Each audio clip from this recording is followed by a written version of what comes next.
Добрый день, я рад вас приветствовать на нашем YouTube-канале Talap Talks. И сегодня мы поговорим об очень сложной проблеме, о проблеме депрессии и суицидов. Согласно данным Всемирной организации здравоохранения, Казахстан занимает уже 7-е место в мире по уровню самоубийств среди всех стран мира. Из них более 80% суицидов приходится на мужчин. В прошлом, в 2020 году, 2758 мужчин в Казахстане покончили жизнь самоубийством, женщин 699. Это ужасные, печальные цифры. Почему мужчины совершают больше суицидов? Возможно, дело в воспитании, в нашем менталитете, который закладывает определенные ожидания в отношении поведения мужчин, что мужчины не плачут, мужчины должны быть сильными, мужчины не говорят о своих проблемах, страхах и тем более не посещают психологов. Наш менталитет и культурные установки говорят, что это стыдно, что это уят.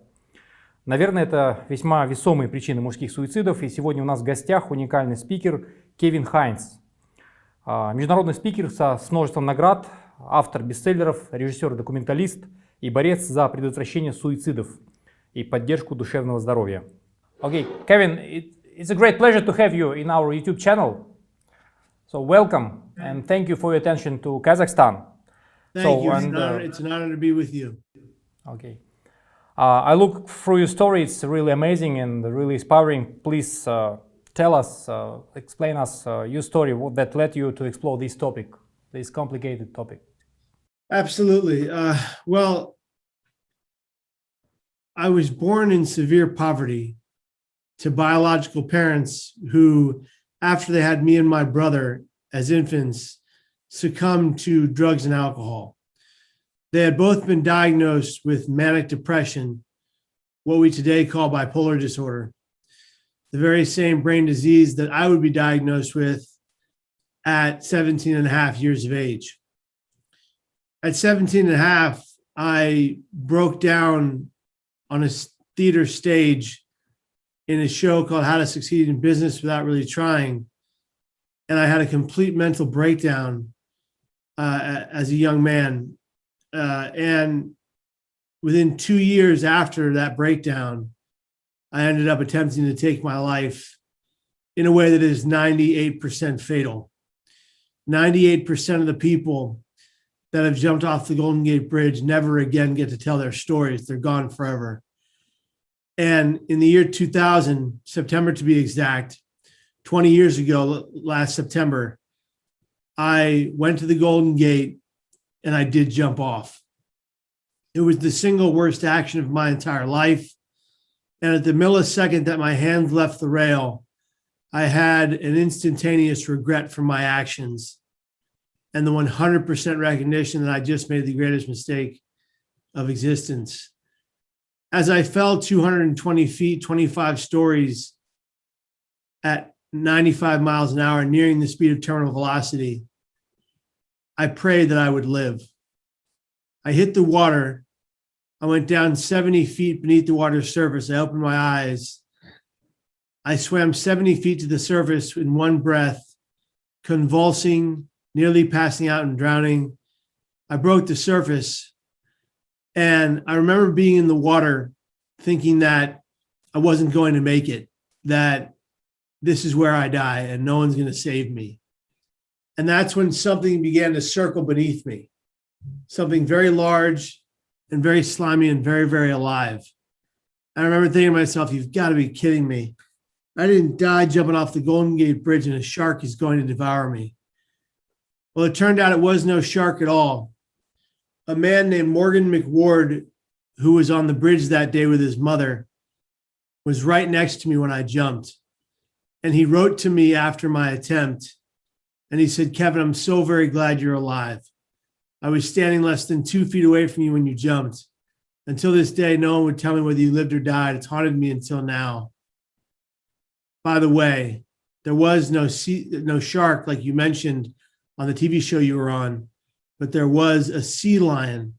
And the people above on the bridge looking down believed it to be keeping your body afloat until the Coast Guard boat arrived behind you. I was literally saved by a sea lion. The Coast Guard then fished me out of the water. They brought me to an ambulance. Ambulance brought me to the hospital, where the next part of the miracle occurred. one of the foremost back surgeons on the West Coast operated on my back and did a surgery on me that is the first and only of its particular kind. He invented it for my situation, saving me the ability to walk, stand, and run. Of the 39 individuals that have survived that fall in the 85 years of that bridge, the Golden Gate Bridge being opened, 26 remain alive today. Many have died of natural causes or old age. 19 of them have come forward to say they all had the same instantaneous regret that I did, because they recognized that their thoughts did not have to become their actions when they thought it was too late, just like me. And of those 26 who remain alive today and the 19 that have come forward, only 5 of us get the privilege to stand, walk, and run. They call us the most exclusive survivors club in the world. There's a book of the same name by Ben Sherwood. So I'm making a very fine point here. I get to be here. And getting to be here is a privilege and a gift, no matter the pain I'm in. I still live with suicidal ideations. I still live with suicidal thoughts, but I'll never act upon them because I know that I deserve this life until my natural end. That suicide is never the solution to my problem, it is the problem. And so I say to all Kazakhstanis who are living in pain mentally, tell the truth about your pain. Share your pain, because a pain shared is a pain halved.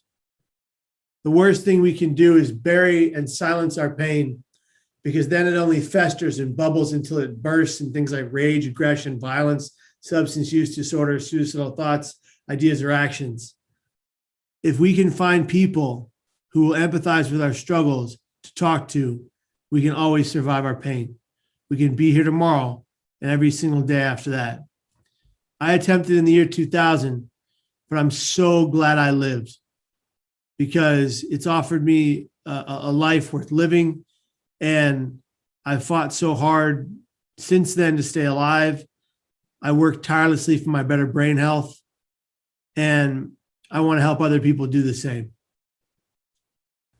Okay, Kevin, it's a really amazing story.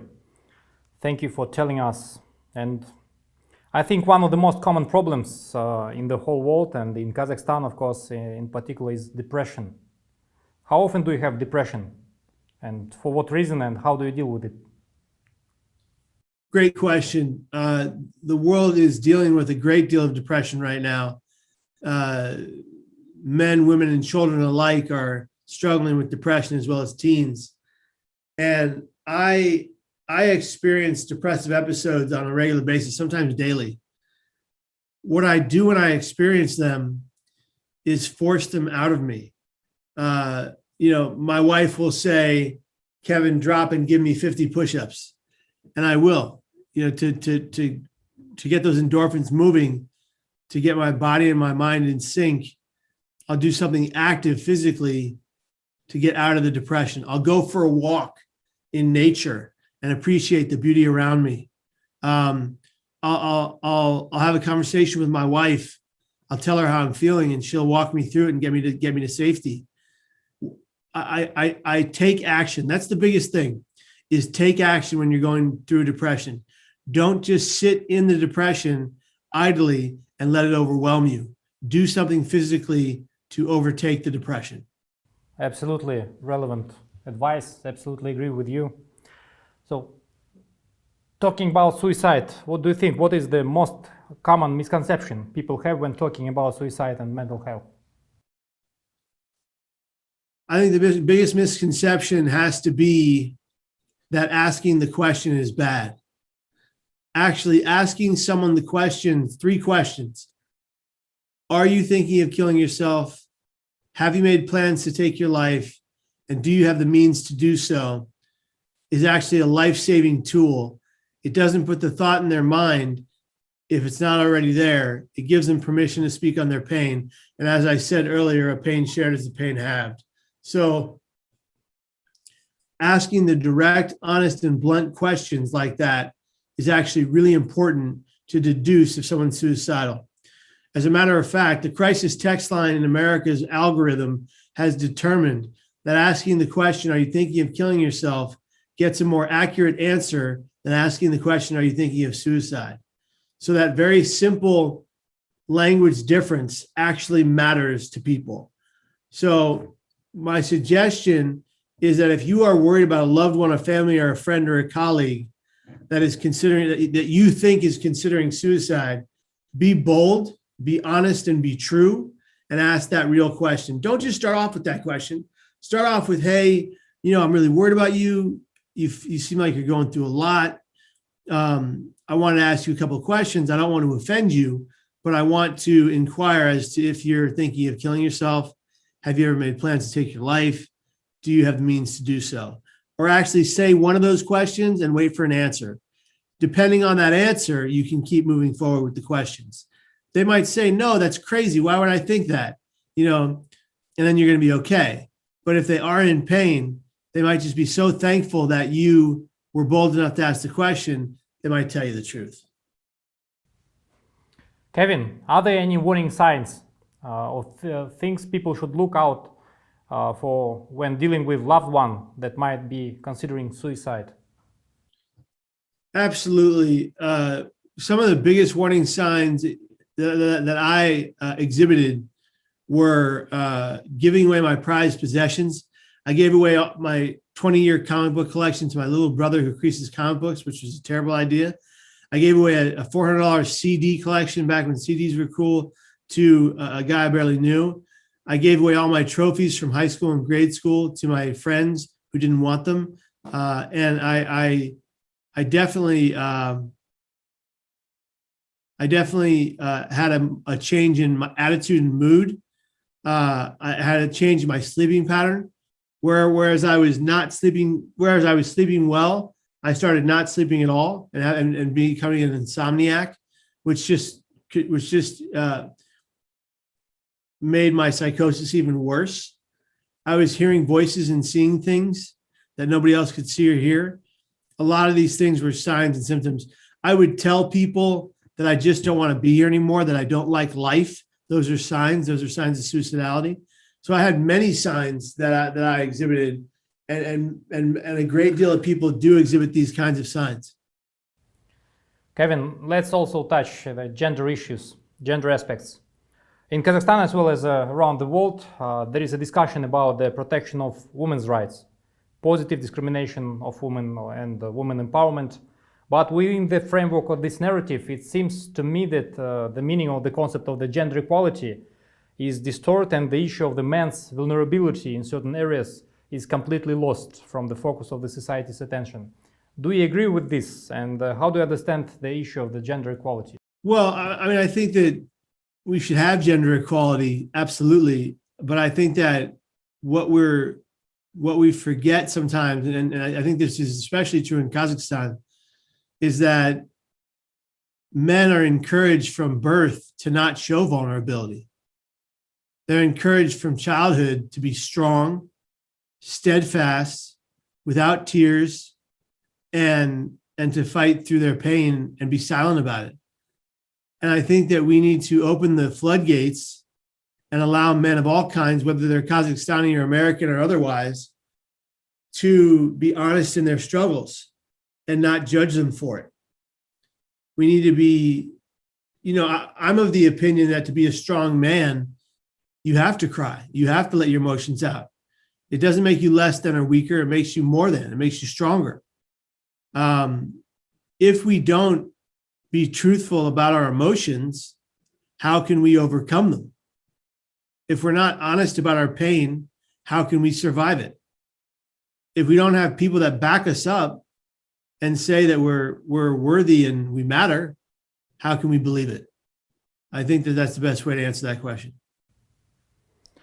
Kevin, you know that Kazakhstan ranks for the moment 7th in the world in terms of the suicide rates, according to the WHO, and more than 80% of them are men. What do you think? What is the reason? What's wrong with the Kazakhstan, and what we can do in the level of the state policy with this? Well, I wouldn't say that there's something wrong with Kazakhstan. I would say that there's a culture and an ideology that is not understanding of the individual pain that people have.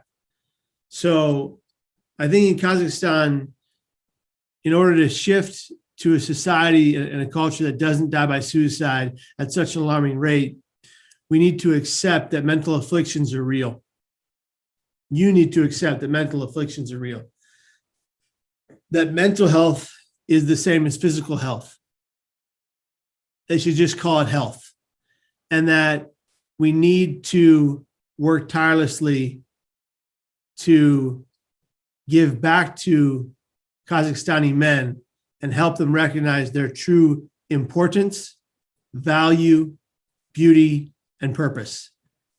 And our purpose is not to die. When we're born, our purpose is not to die by our hands when we get older. We're not born to kill ourselves. We're born to live out our lives until our natural end. And our purpose is to give back to our communities. And so one of the things I know is that people who volunteer for a cause outside of themselves are 63% more mentally healthy than those that don't. So to encourage men of Kazakhstan and women alike to give back to their community is a protective factor from suicide. To find a way to encourage men and women alike in Kazakhstan to hold gratitude for their pain so they can be resilient inside of it. Gratitude and resilience are two of the most protective factors from suicide. If you can be grateful in your struggles, in the hard times, you can survive them. And so I think that what needs to shift in Kazakhstan is that ideology that men should be quiet and just get through it. We need to get them to talk. We need to get them to go to therapy. We need to get them to be honest and stop lying about what they're going through. And I know that's not going to be easy, and it's not going to happen tomorrow. It's going to be something that happens over a long period of time. It's been decades, centuries even, of Kazakhstani men being quiet in their pain. It's going to have to take decades to shift out of that ideology. And nevertheless, I understand absolutely that this is the big cultural shift in the mentality. And we as an NGO can take some actions, but what kind of actions can the government take? The government can take great action. The government can mandate in schools that mental health be taught in grade school, high school, and college. The government can mandate that mental health be a part of the state news and TV media. The government can mandate a lot of things that can benefit Kazakhstani mental health. And they can do that by working hard to give back to their people. And I think that it's something that should start occurring very soon. The sooner, the better. You're number 7 in the world. In order to lower that number, you've got to in order to hire that number, you've got to really work hard to benefit your people. Okay, Kevin. May I ask you to also give some practical advices to our viewers, to our followers? Absolutely. So I'll tell you, rather than go into all of it, I'll tell you a few things that I do every day. I exercise, I eat healthy, I educate myself as to my disorder. So I read everything I can about bipolar disorder. I get a Google alert on bipolar disorder every time there is one. And I read every new treatment, new reputable, proven format of treatment, and I know how to battle my disease. That's really important. Educating yourself onto your diagnosis or your struggle is really important so you can defeat it. I read books on the disease. I use coping mechanisms and strategies that help me. But what I want to tell you is that if you go right here to my YouTube channel, youtube.com/Kevin Hines, and you go to playlist series, The Art of Wellness, you're going to see 10 steps, 12 videos, 3 to 5 minutes each, easily digestible to help better your brain, mind, behavioral, mental, and spiritual and physical health and well-being.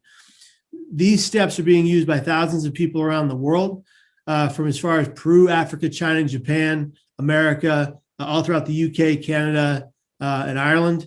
And they're being used to great avail. And people are saying that by following these steps in 6 to 9 months, they see a dramatic improvement in their mental health. So they're free, take them, they're yours. It's not a monetized channel. It's a channel that's got 500 videos designed to change your mental health. It's a fairly new channel, and it's really there to give you hope and healing and recovery from your mental struggles. And if you go to kevinhinesstory.com/resources, you can find a guide to which YouTube videos help what kind of diagnosis and what struggle. So please check them out. They're yours. They're free. And we make these videos in order to try to help save lives. Kevin, thank you for your advices, and I think it's worth also to translate it into Kazakh language and into Russian, so to spread in Kazakhstan. So Kevin, many thanks for your attention to Kazakhstan, and thank you for what you are doing. I think you inspire thousands, 10,000, hundreds of thousands of people, and we are happy that to bring you knowledge and your expertise here to Kazakhstan. Thank you very much for having me. I greatly appreciate this time with you, and I wish you all the best. I wish Kazakhstan the best in turning around the numbers of suicide. Thank you, Kevin. See you next time.